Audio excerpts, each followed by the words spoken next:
Mary Pickford, at this point, had carved out a name for herself. She was now the biggest actress in the world and the second biggest star, only behind Charlie Chaplin. And yet, despite all the recognition, Pickford was still often typecast as America's sweetheart, either in roles as a little girl with just wide-eyed innocence, as we saw in Poor Little Rich Girl and Rebecca of Sunnybrook Farms, or as this young, attractive romantic interest, as seen in The Little American or Romance in the Redwoods. It was in Stella Maris that she was given the opportunity to break out of her typecasting by playing not one, but two roles. This was apparently just a happy accident, as her mother had advised against starring in this movie altogether. She was worried that her daughter would be upstaged by another actress. As a result, Mary Pickford convinced the director, Marshall Nealon, to let her play both roles, just to negate this worry. Her first character would be one familiar to her core audience, another wide-eyed, innocent, charming girl with golden curls. The title character, Stella Maris, had grown up paralyzed from the waist down. On the surface, this seems another safe, typical role for Pickford. And to an extent, it largely is. She is treated like royalty by her guardians and friends who try to keep her in a fanciful reality where everything is perfect and there is no outside troubles in the world. There is literally a sign on the outside of her bedroom that reads, "All unhappiness leave outside. Those without smiles need not enter here." This is kind of, the weird opposite almost of like abandon hope, all ye who enter here. It's a questionable strategy and cartoonish, given that they can't really, possibly shelter her from everything forever. But man, they're sure gonna try. And since the chance seems too good to be true, her good friend John Riska decides to get in on living a lie too, and has her convinced that he's this wealthy bachelor who lives in a castle with the perfect life. I mean, he's really living, in a modest, house and has a wife, but I guess what's a few fibs between friends? And of course he is secretly in love with Stella because it's Mary Pickford, so I guess, sure, why not? Again, none of this really seems all that different from the usual Pickford affair. But it is in Pickford's second character that she finds herself stepping outside her comfort zone. Unity is an orphan girl and a physical transformation for Pickford.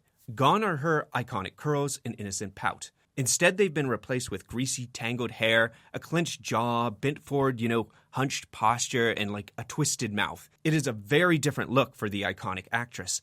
The combination of stage-like physicality and talented makeup artists successfully kind of, ugging her up, these are all effective in making Pickford nearly unrecognizable, to the point that it's pretty easy to believe that she's not even being played by the same person. According to the Mary Pickford Foundation, Pickford even had to reassure the producer, Adolf Zucker, that, Unity would die really early in the film. I mean, she didn't, but Zucker still replied, "The sooner the better." So I guess he wasn't really looking at the scripts that much, because it was pretty obvious that she's in the vast majority of it. Anyways, the character of Unity lives just this miserable life in the orphanage when she is finally adopted by Louise Riska, the wife of John Riska. At first, she thinks it's some sort of miracle, adoption after all this time.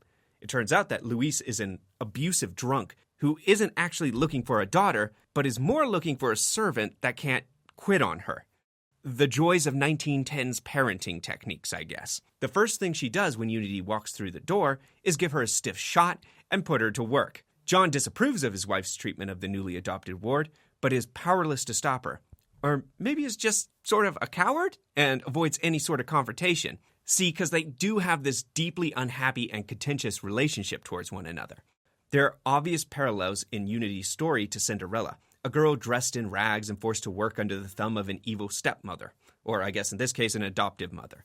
Meanwhile, her double is dotted on and sheltered from all the bad of the world. And that's really where I thought this story was going. Another rags to riches tale, or a switching places plot similar to Parent Trap or The Whipping Boy. Even when the characters meet, both acknowledge their uncanny resemblance. I kept expecting the swap to come, where they switch lives and are forced to adjust to their new extremes. I could just see it coming. I was especially expecting this after Stella Maris goes through an experimental medical treatment that gives her back her ability to walk. But I was pleasantly surprised when the switch, it never came. This was not the story I expected. Unity never gets the opportunity to live in the shoes of the wealthy or the rich. In fact, her miserable lot in life, it never improves. She is regularly abused by Mrs. Riska, and one night, after another drunken tirade, she is beaten near to death. This results in Louise being thrown in prison for 3 years for her crimes and Mr. Riska officially adopting Unity as penance for his wife's actions. And then Unity, on top of just everything else, she has to deal with this crippling anxiety and post-traumatic stress, living in constant fear of physical reprisals from everyone around her. The only person she really shows any sort of affinity for is Mr. Riska, who she falls in love with. And it's kind of an uncomfortable romance because Riska's kind of her legal father and all. This being the 1918s, I wouldn't have been surprised if the movie went to just weird places. I had just watched I Don't Want to Be a Man, where a 16-year-old girl, after a night of cross-dressing, ends up in a romance and marrying basically her legal guardian in a happy ending. Ugh. Gross. Ew. No, thank you. So, you can understand, I was nervous. It's made even more kind of, that Mr. Riska has eyes only for Stella, a woman who is the exact same age as his adopted daughter and looks nearly identical to her. It's creepy. I'm just saying it's kind of creepy. It's creepy and gross. Poor Unity is literally unable to win the affections of the one man she cares about and is losing it to her doppelganger. What are the odds of this happening? Only in Hollywood, baby. But it is with the character of Unity that Mary Pickford thrives in this film. We've seen her play a dozen characters like Stella Maris. They've been beaten to death at this point. Here we see her true talent as an actress, her ability to completely transform herself both in posture and emotional disposition.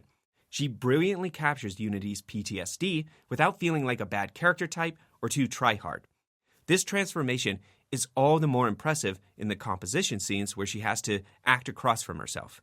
Not only is the effect of combining the two shots impressive for the time it was made, but you can fully buy Stella and Unity as two distinctly different people. And I'm not trying to dog Pickford in her role as the titular character. It's familiar, but carries her usual charm. It did have some added dimension, with her becoming increasingly disillusioned with the world and humanity in general as the movie goes on. This is because she's slowly learning about all the general evil of the world, poverty, and the fact that World War I is still going on. To someone who's never even heard of, just basic human cruelty, the concept of war is barely comprehensible to her. It's still an interesting character arc, if not the same breath of fresh air as her other role. It's not carrying the same emotional weight. And we're getting into third act spoilers here, so fair warning, but eventually John Riska's wife is released from prison and returns to torment Unity. But ruining the life of one Mary Pickford, that isn't enough, no. So when she begins to suspect that her husband is in love with Stella, she now starts to plot to destroy, two Mary Pickfords. Stella at this point still believes that Riska is a single man and has fallen in love with him as she learns to walk, explore, and see more of the world. John feels guilty and wants to tell her, the whole truth, but is forbidden by Stella's parents, who can't bear to see Stella lose complete faith in the world by having her heart broken. It seems kind of awful because it is sort of their fault for building this illusion in the first place, and they're just constantly making it worse and worse by just, keeping it going. They are far from Parents of the Year material. Eventually, and predictably, she does learn the truth. She decides to visit John where he lives and sees that he doesn't live in that big castle he told her about, and is, in fact, married. Whoopsies. His wife reveals the full extent of his lies. Because of all this, Stella rejects John, and he falls into this deep depression. Unity would later find his suicide note and know that the only way he can be free to be with the one he loves is if his wife is out of the picture. Starting to see where we're going here? In a murderous fit, Unity takes a gun and goes to the room of the woman who had abused and nearly, beaten her to death. She then kills John's wife, motivated by a love for John and a desire to save Stella from heartbreak. And perhaps, even, just a little bit, just classic cold as ice revenge. But this tragic ending isn't done yet. Already the film has not gone as I had expected. But to have John learn that his wife was killed was one thing. To learn Unity did it and then committed suicide right after the act, that's another. This was an actual really effective, shocking moment. It may be that it wasn't shown on screen due to censorship at that time, but having it happen off screen, this was a legitimately effective narrative, just twist. It's honestly this brutal ending that pushed it over the edge for me from being a good movie to a great one. Because even though John gets the girl and he and Stella embrace in the closing credits, you cannot leave behind that bittersweet feeling due to the tragic backstory of how these two got there. It's these twists and turns that really made the movie for me.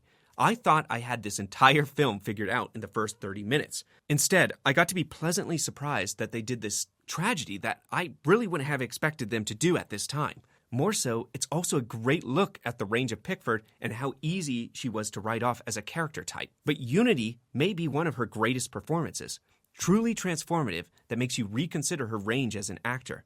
The scene where she has this emotional breakdown in front of the mirror while comparing herself to Stella, it's a brilliant moment of emotional subtlety that you don't often see in the stage-esque acting of the silent era. The movie itself would bring Pickford the greatest acclaim she has had yet, and although it didn't completely end her typecasting, it did open the door for her for a much wider range of characters that challenged her in her growing skill set as an actress, while also being at the forefront of developing the new screen acting language.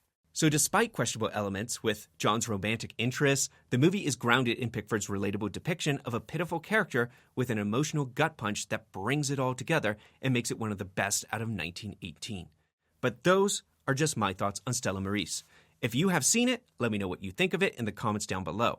As always, please subscribe for more historical content and modern movie analysis. Until next time, keep those reels turning. Thank you.